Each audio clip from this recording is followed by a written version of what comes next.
Hello, everyone. You're listening to the Forward Thinking Podcast. I'm Xander Broffel, Director of Marketing Ops at CS2, and joining me today is Matt Kronk, Director of Marketing Operations at CS2 as well. Matt, so great to have you on the podcast today. Yeah, great to be able to join. I'm really honored and really honestly excited to talk about today's topic. So definitely excited. I'm very excited to have you on. I remember when I was interviewing with you, I was very impressed with who I was meeting with when I was on my way to CS2. And it's been really great kind of learning from you. And I think that our audience is going to get a lot out of today's conversation, where we are talking about lead scoring and just how to go about doing it the right way, especially as we start to relate that to our revenue growth architecture. So, Matt, as I understand, it's the first time that you've been on the podcast. Is that right?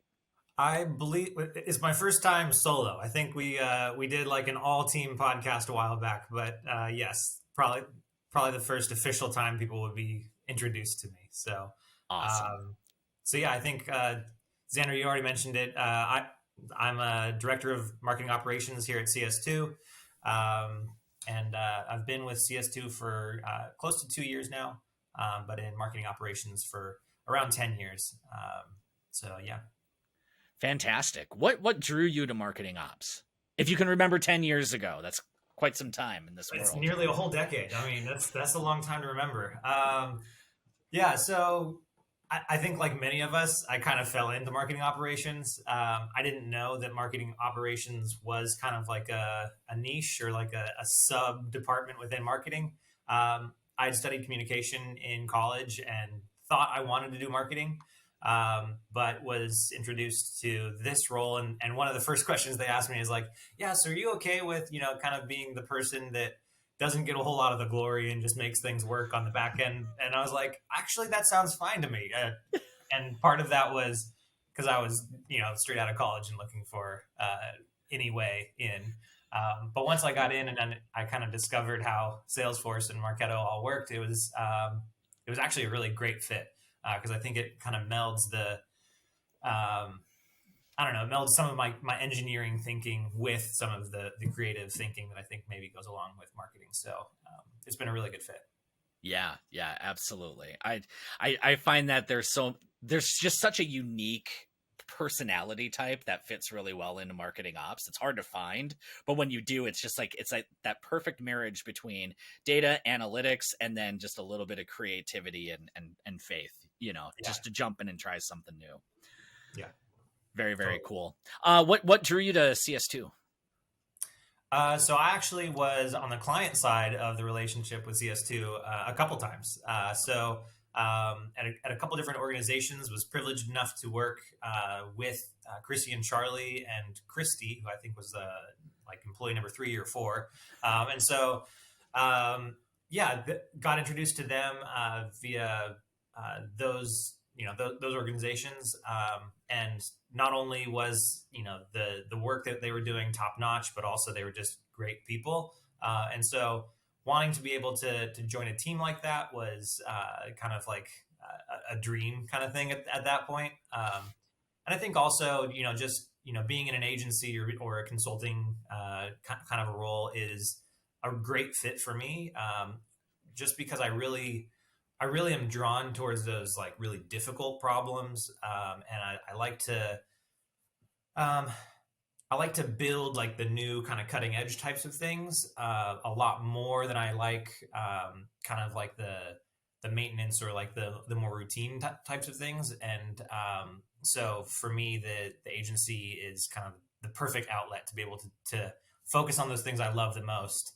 It was the perfect fit when I got that opportunity to join. Yeah. I had a client who really talked about improving the business versus running the business. And the thing that I really like about being a part of CS2 is that you always feel like you're improving the business for all of your different clients. Yeah, absolutely. It's and honestly, that kind of goes right along with, I don't know how much you've heard about, well, I know you have, but I don't know how much our listeners have heard about revenue growth architecture, but everything we do at CS2 is tailored with the intent of we're going to be growing the business. not just maintaining. So, yeah, it's what I love about what we do, and a really cool opportunity. Well, awesome. Thank you so much for taking some time to introduce yourself to our listeners. We will definitely be having you on more in the future. So I think that folks after this conversation are going to be really excited to continue to hear from you, Matt. Speaking of that conversation, today what we are talking about is lead scoring, um, a very familiar topic that I think that a lot of people still are learning new things about. And we are hoping today that we can, provide some recommendations on how to really approach lead scoring as effectively as possible. So first of all, Matt, why should we even consider scoring at all? Why don't we just send over all leads or a portion of the leads, maybe just the hand raisers? Like, why go about doing this scoring model to begin with? Yeah, that's a great question, and I think even as you're kind of asking it, there's a little bit of like an assumption built into the question. It's like, oh, the reason I score is so that I can MQL people, and that is one of the reasons. But it's not the only reason you would score.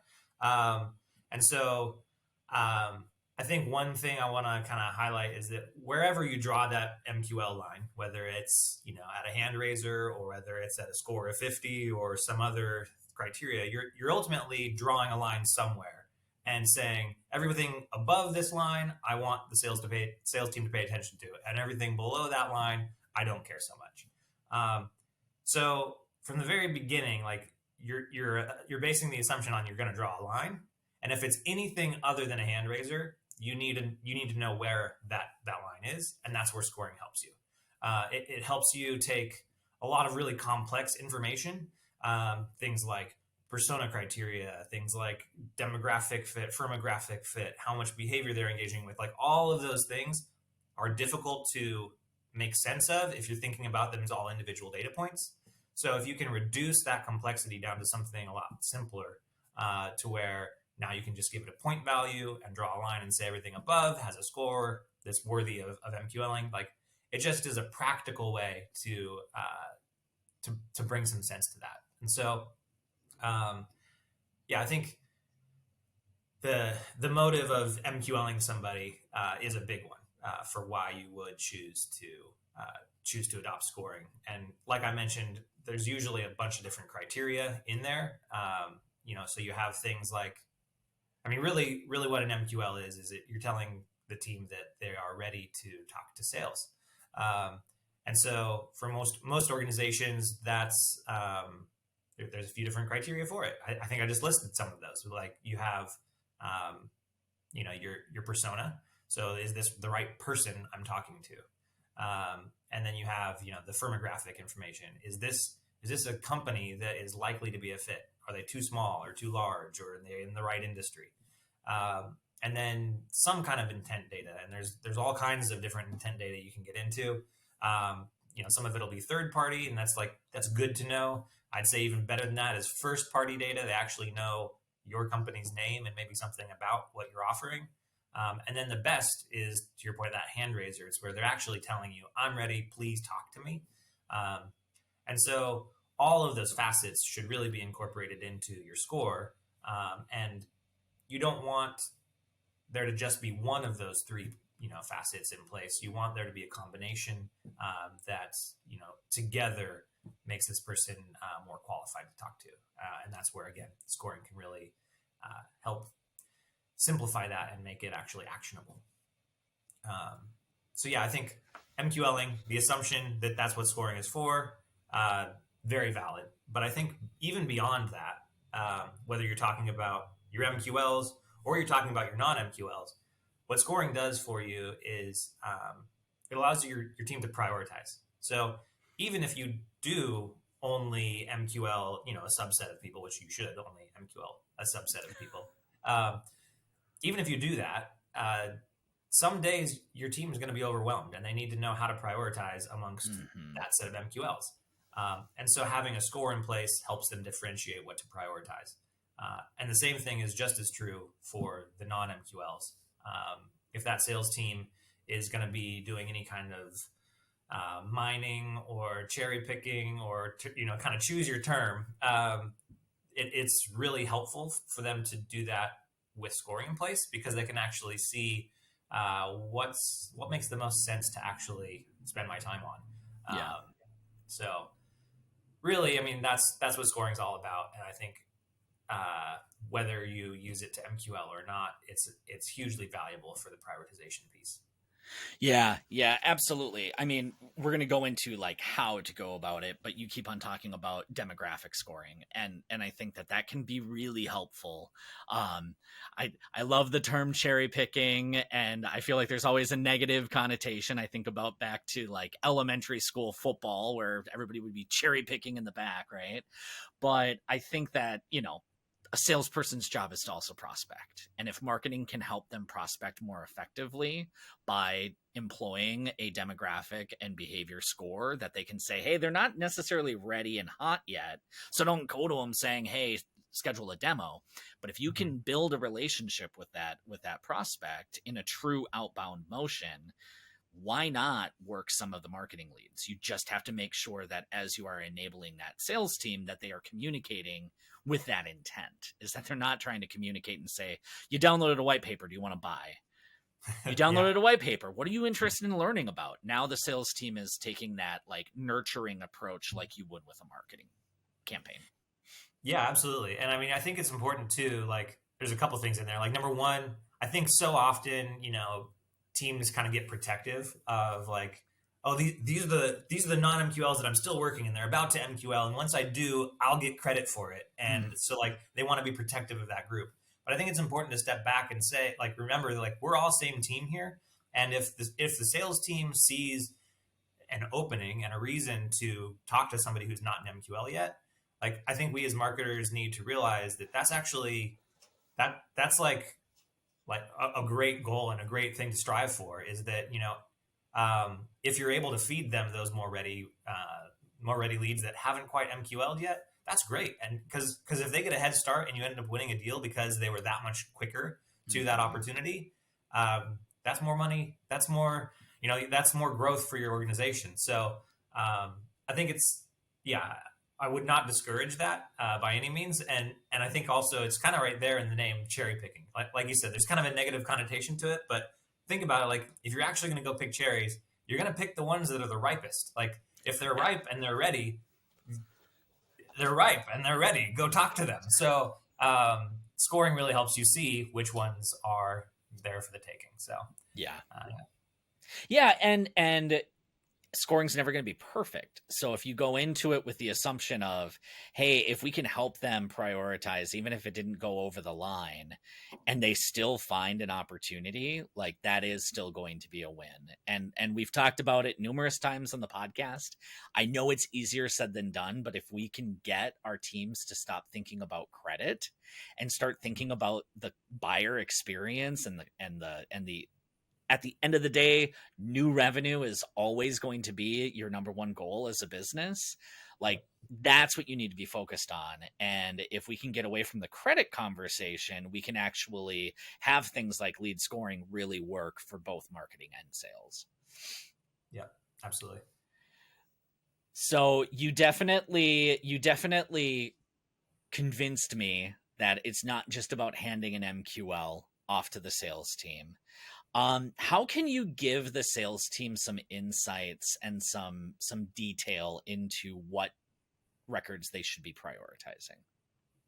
Yeah, that's a great question. I think this is where scoring is kind of a balancing act. On the one hand, like I mentioned, it's you're trying to take really complex information and distill it down into a simple enough metric that like is actionable.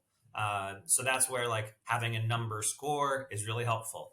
Um, but at the same time, you don't want to oversimplify it to the point where now I just know that this person's a 5 and this other person's a 4, and I don't know why, but I know that 5 is bigger than 4, so it's more important. Like that's not really very helpful either. Yeah. So in my mind, like adopting the right scoring method is it's kind of an art form a little bit, but of striking that balance. The way I think of it, there's kind of like a few different methods that you can take. There's like the total lead score method where you are uh, basically just all the behavior, all the demographic information, all the firmographic information. It just gets lumped into a single score. And to me, that's better than nothing. But it doesn't give you the fidelity that you really need to understand. Somebody who has an amazing demographic fit but has done nothing on your site, their score is going to be the same as somebody who's the totally wrong fit who just happened to download 15 ebooks.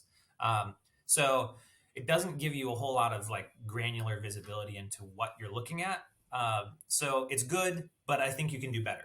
And so one of the ways that we like to do that is, we actually compartmentalize out like the behavior score from the demographic score. And so now you have two scores that are in conjunction with each other. And the way that I like to kind of marry those two together, to take it a step further, is we like to put them kind of like on an XY axis, where you have demographic is maybe on the X axis and behavior is on the Y axis. And you kind of divide those into bands of like maybe A through F and maybe 1 through 5. And so now you can see where those demographic and behavior scores kind of mesh with each other. And so you can see an A1 is an amazing demographic fit and they're very highly interested in us.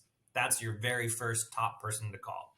And then at the other end of the spectrum, you have your E5s, and they're not the right fit and they're uninterested. And then you've got everybody else kind of all speckled throughout there.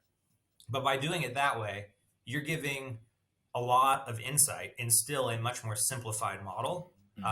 So that sales team can focus on the high fit people by looking at all of their A's, or they can look at their highly engaged people by looking at all of their 1s, or some combination therein. And so it really, for me, it's kind of the sweet spot where it's simple enough to make sense of. You can easily put it in a diagram and share that with your team. And they can even have it like posted at their desks so that if they forget, there it is. Yeah, it simplifies it while still giving enough information that it lends itself towards being really practical to use on the day-to-day and as they're creating lists to call into. So yeah, that makes a lot of sense. The thing that keeps on rattling in my mind is, and I've had this question, or I've seen this, where somebody will say, well, I want a behavior score to be 25 to, go to the webinar. But if they are a part of a target account, I actually want that to be 50 points because that target account is more important. So I want that behavior score to be bigger. And it's interesting because you're pulling in the demographic the demographic criteria inside of your behavior score. Have you ever kind of like experienced that workflow? I go back and forth. I mean, the sign says it depends. Sometimes it makes sense. Yeah. And I'm trying to wrap my head around, like, does that actually make sense? Or do you add the potential complication into your demographic scoring to truly do it right according to, the definition of a demographic score versus behavior score?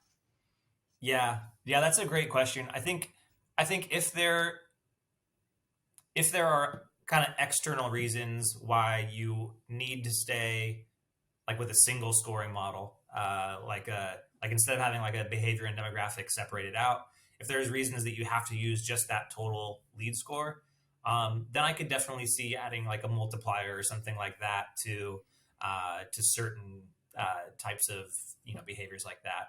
But in general, I don't think that complexity does you any favors from a maintenance standpoint, or even just from a practical standpoint. Like, now you have to know that person is a target account before you can give them their behavior score. So from a practical standpoint, you either have to postpone assigning that behavior score, or you have to recalculate it once they sync to Salesforce, because you're probably not going to know that they're at that target account until you sync. So there's all kinds of like implementation challenges that come with that kind of complexity. And at the end of the day, I think that it also almost does you a disservice, because really you should be from my perspective, it's clearer and a truer picture of what's actually going on if you give everybody who attends that webinar the same amount of points for the because they all engaged in the same behavior. And then Right. separately, if that target account should get more points because they're a target account, then give them demographic points for that. And it's easier to kind of keep things clean and consistent. And that consistency is really important for a scoring model to work, especially as we're going to kind of get to the other end of this of using that scoring model to try to understand what's working and what's not and how do we tweak it. Um, Even something like scoring for being a target account, that that in and of itself, I feel like could kind of be a rabbit hole. But if you call a target account one thing this year and then your definition of target accounts is different next year, even that can make it difficult for there to be kind of some level of consistency about how you're doing your scoring. Yeah. Uh, so I know that's kind of a tangent, but I think to kind of bring it back, I would encourage same behaviors to have same behavior scores, and separately, if you have demographic indicators or firmographic indicators, that you only increase that score for that. Yeah. Yeah. Absolutely. I mean, at the end of the day, the cleaner that you can have these two things separate, the better. It's going to help Yeah. you on all of your analytics. If you're ever trying to troubleshoot something and somebody's inevitably going to ask, well, why did this person get 75 versus 25 versus whatever, right? So if you can just make it as consistent as possible, you're going to save yourself a lot of headache on the other side. And then just start to really think about, like, what is that combined score? What do I want that combined score to be? If you're just saying that I want, to raise my behavior score because of this, then lower your threshold for people that fit that criteria. Yeah, and that's so oftentimes when we do have kind of this matrix method where you have your A's and your ones, so like you have your A1s and your E5s, um, you might decide that an A4, so somebody who's a really great fit that doesn't have very much behavior score, that would be able to MQL, but a B4 would not. You'd have to be a B3 or higher. So like Yeah. if your demographic fits a little worse, then you have to have an increased behavior score to MQL. So again, you're if you're kind of staying true to like behavior means behavior, demographic means demographic, and now I can tag all of these records as being some kind of a grade, you can adjust what you MQL, but it's still really clear to see all of those different facets that you're trying to provide insight into. So yeah. So, Matt, what are some of the complications that can come into lead scoring? You mentioned intent data. I find that that's one of them for me. What other kind of parameters do people like to include in a lead scoring model that we should be thinking about? Yeah. So, your intent data. So you mentioned that like not only is there like my first party intent, but also if you have maybe a vendor like a Bombora or Demand Base or Sixth Sense, like any of those kind of third party intent providers, like that is something you can take into account.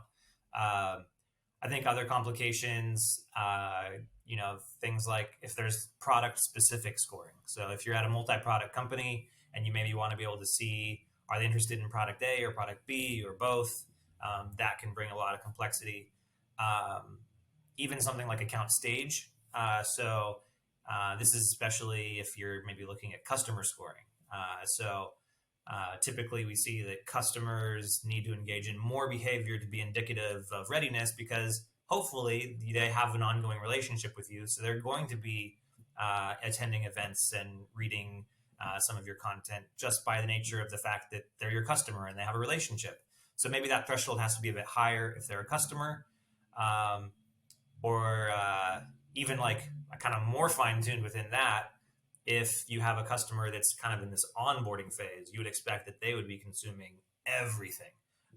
And then you'd want to discount the amount of score that they get for that, but then you'd be paying more attention to spikes in behavior as they're getting closer to renewal. So all kinds of complexities there that you can bring in. I think another big one that people ask about is decay. Should I have a score decay or not? And so those are all things that can kind of can throw a wrench in the works. Speaking of decay, do you have kind of a preferred methodology? I like your sign. It depends. Um, I think in general. So again, if we think back to what scoring is trying to do, it's trying to simplify a lot of complex information.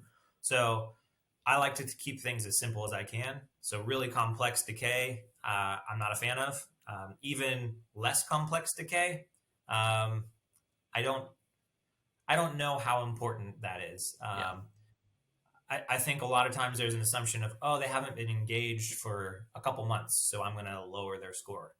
Um, that's based on the assumption that somebody is on a shorter buying cycle, and that means like that you only want to give them points if they're engaging in that short 1 month or 2 month time frame. But every company works at a different speed, and so if I am slowly kind of working my way towards a project that's 6 months out, and I'm slowly consuming information about your solution, um, should I be penalized for the fact that I'm thinking about you for over a long period of time? My personal thought is no. Like I'm genuinely still interested in you. I've just slowly been consuming your content. So I don't know if you really need to decay behavior in that kind of a situation. Um, I'd say maybe the one area where I am most supportive of decay is, and it's not even really decay, it's more like reset.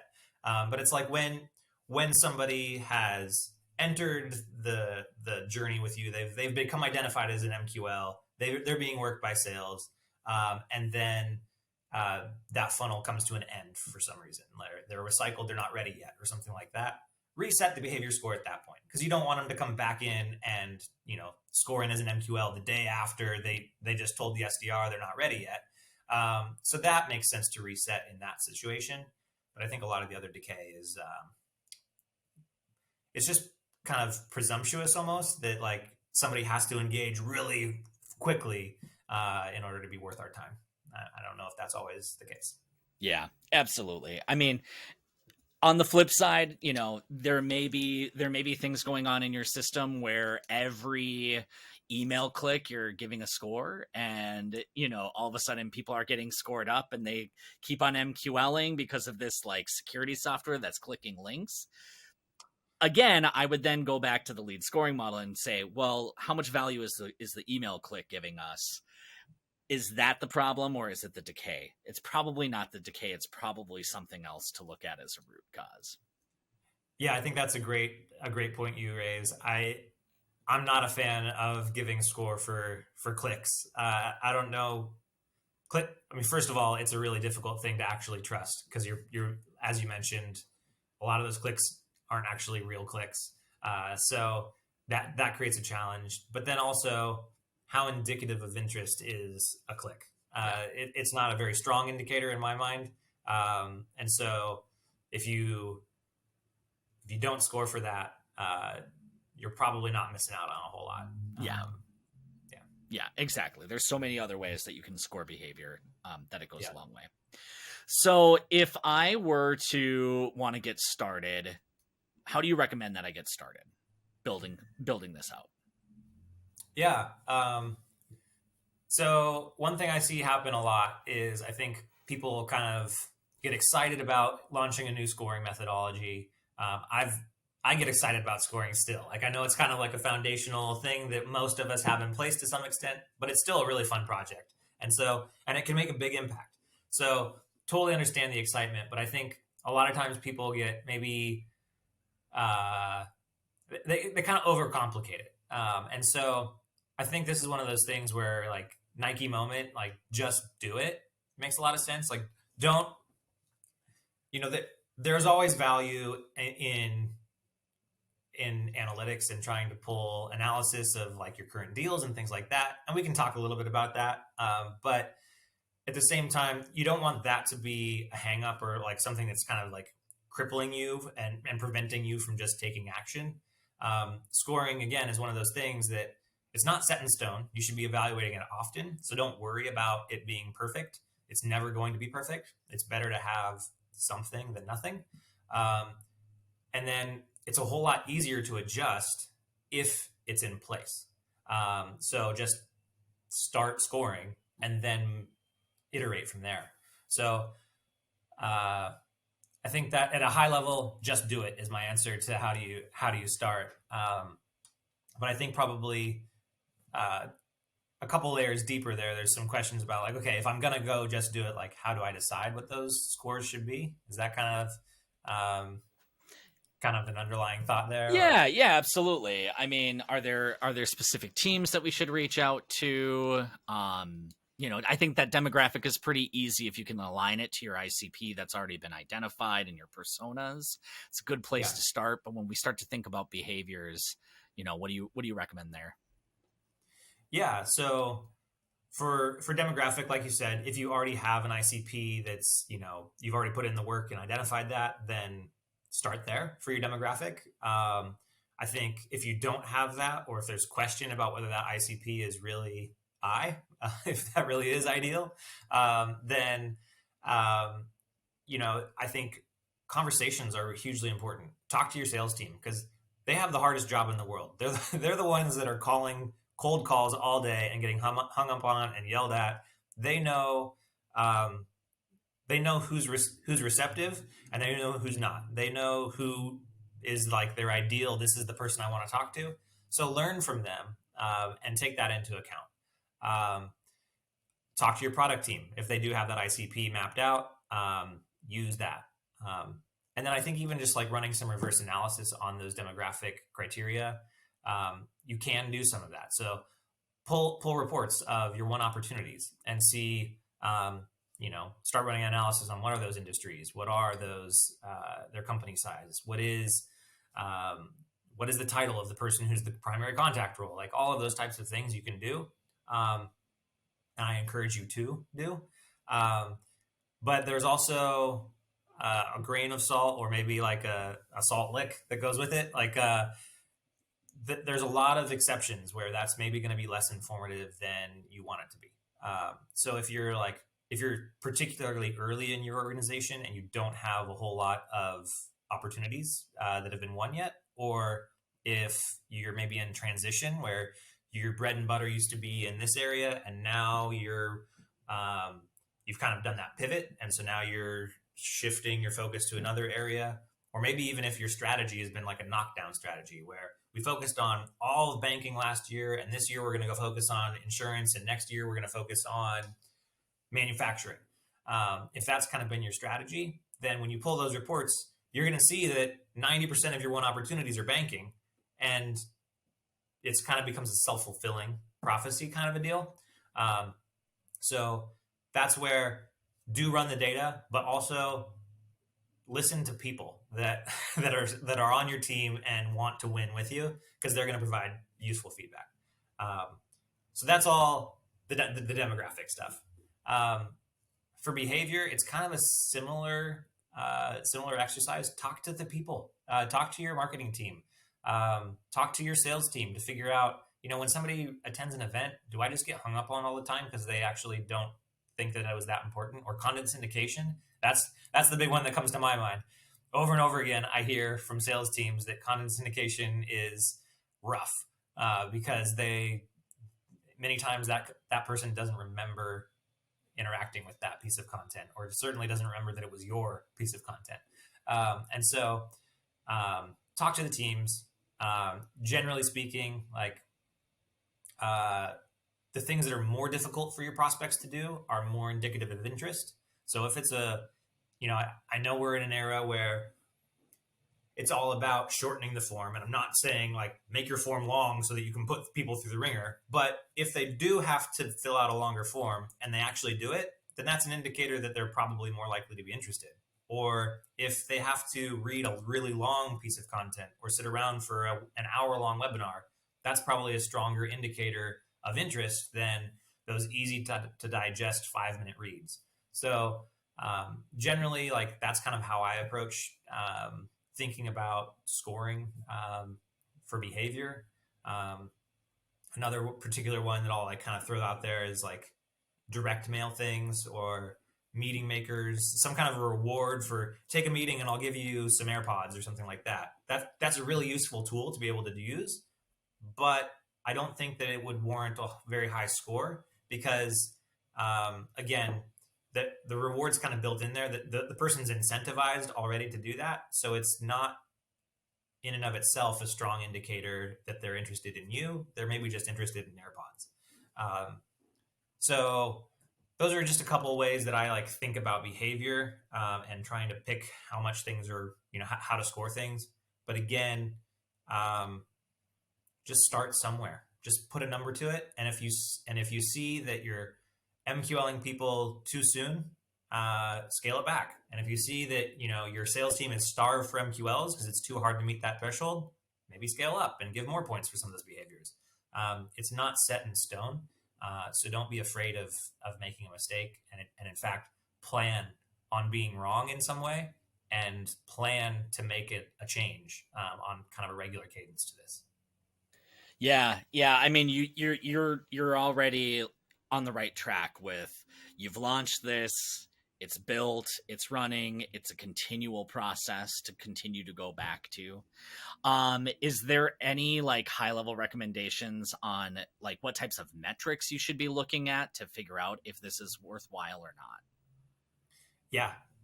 So ideally, the first place that my mind goes is if you have your life cycle reporting or attribution reporting in place where you can see, the volume of your MQLs, and you can see the conversion rate of your MQLs throughout the life cycle. So you can see what percentage of those become sales accepted, and what percentage of those then go on to become part of an opportunity and eventually one. So like if you have those types of conversion rates in place, if you can see velocity between each of those stages, those are all going to be metrics that you can look at as it pertains to score. So now instead of just looking at my MQLs have a 10% conversion rate, you can look at like if when they MQL, if you're stamping their score or their rating when that took place, you can now see my A1s, how, what percentage of those convert and how fast do they convert versus my C3s, how fast do they convert and at what percentage. So you're able to now start seeing that, yeah, my A1s actually do convert at twice the rate and they do it in half the time. And so you can start seeing if you have certain areas that are particularly lagging, or that are surprisingly better than you expected. You can kind of dig into that and see like what's going on there. But that's a great place to start evaluating if your score is in the right place. Another thing is,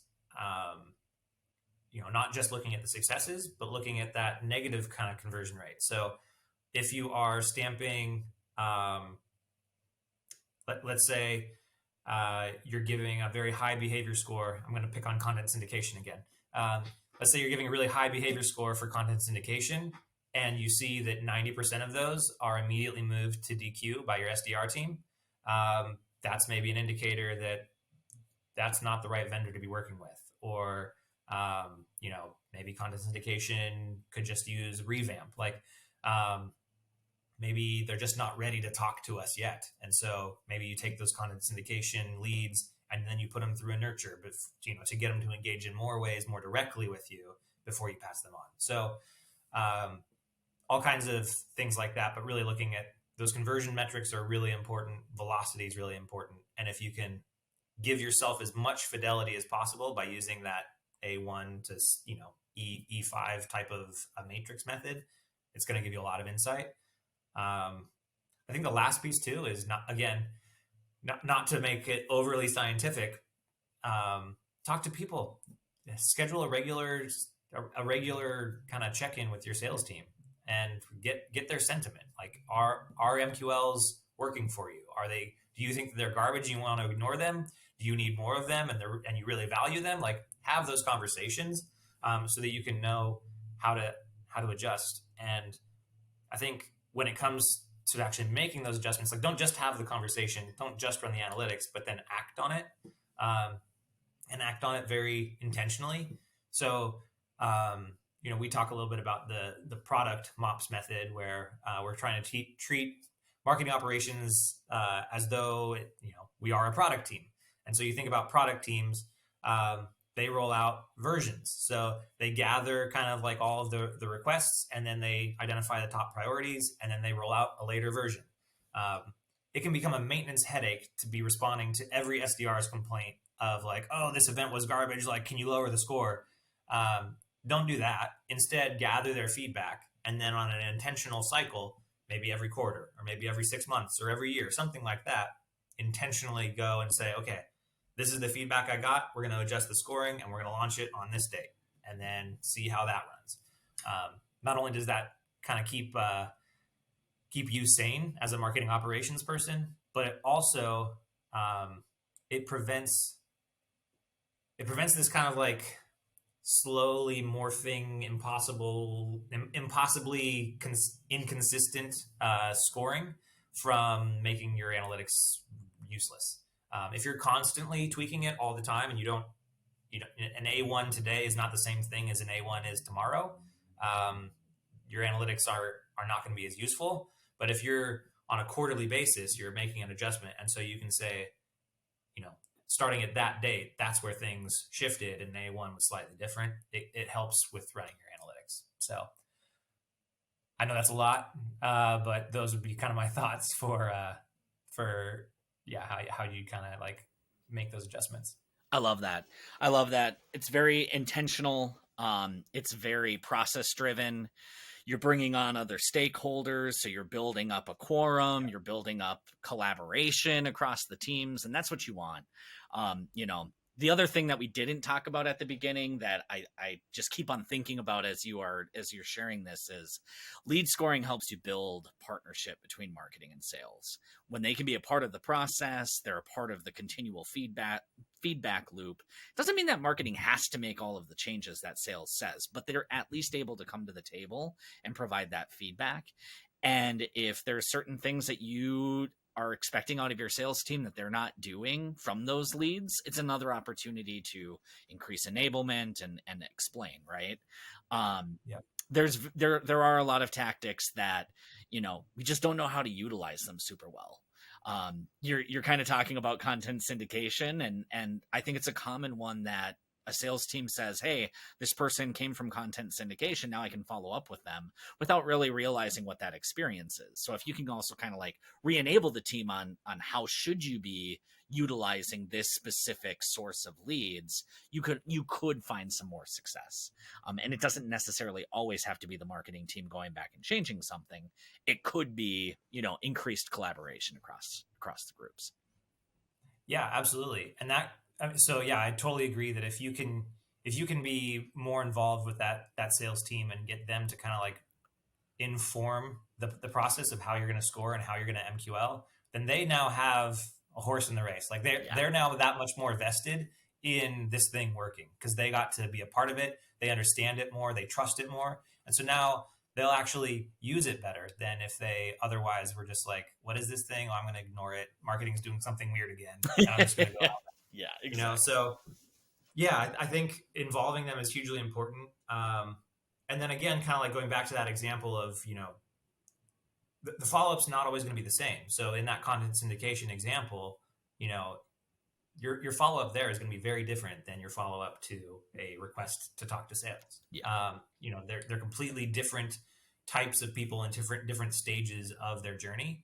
And again, like, it's not that you can't call that content syndication person, but you need to know that engagement is going to be different.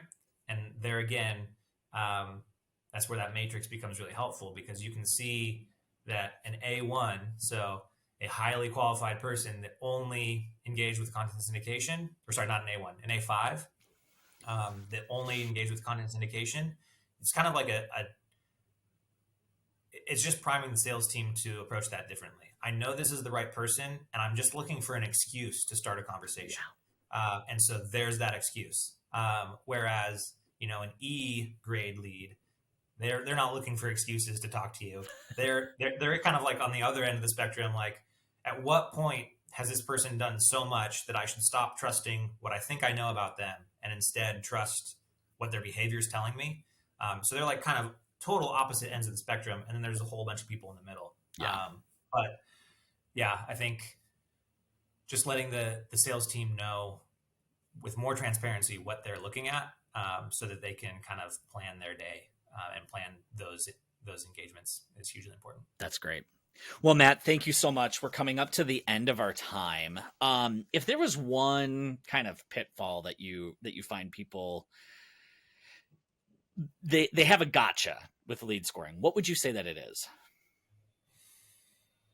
I mean, we've talked a little bit about this, but I think overcomplicating it is one of the biggest things that I run into. I think they inflate it in their minds to this, really difficult, almost impossible thing to implement, and so then they maybe won't. Or yeah, I think that overcomplication piece can really wreak havoc. It can delay the implementation, and so I think just simplifying it and acknowledging that this is something that you. It's not like it's a one way deal. Like you can always come back from it. Yeah. You can always iterate on it, and you should be iterating on it. So just take a stab at it and go from there. I love that. Thank you very much, Matt. All right. This was a great topic. We were talking about lead scoring today. Just some things to really emphasize.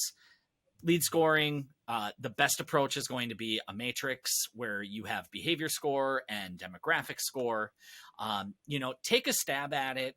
Put something out into the market. It's better to get progress made than spend all of your time trying to make this thing perfect. We know that lead scoring isn't going to be perfect, so get something in place. Take a look, get some feedback from the sales team to understand what's currently working and currently not working. Run some minor analysis on closed won opportunities, things that you're finding that are converting higher than others, and then put it into practice. At the end of the day, it's not going to be locked in. You can always go back and revisit it, and that is something that we absolutely do encourage you to do. Find a regular cadence, though. Make sure that it's something that you're doing on maybe a quarterly basis, so that way you have some time for that data to be consistent, and you can actually run the true analysis that you need to do as you continue to improve. Matt, Yeah, thank you absolutely. so much for joining us today. We really appreciate having you. Thank you. It was a fun conversation. I appreciate you having me on. Hopefully, we can do this again soon. Absolutely. You've been listening to the Forward Thinking Podcast. If you enjoyed today's episode, please do give us a review. It definitely helps us get in front of more people. Thank you very much, and have a great day.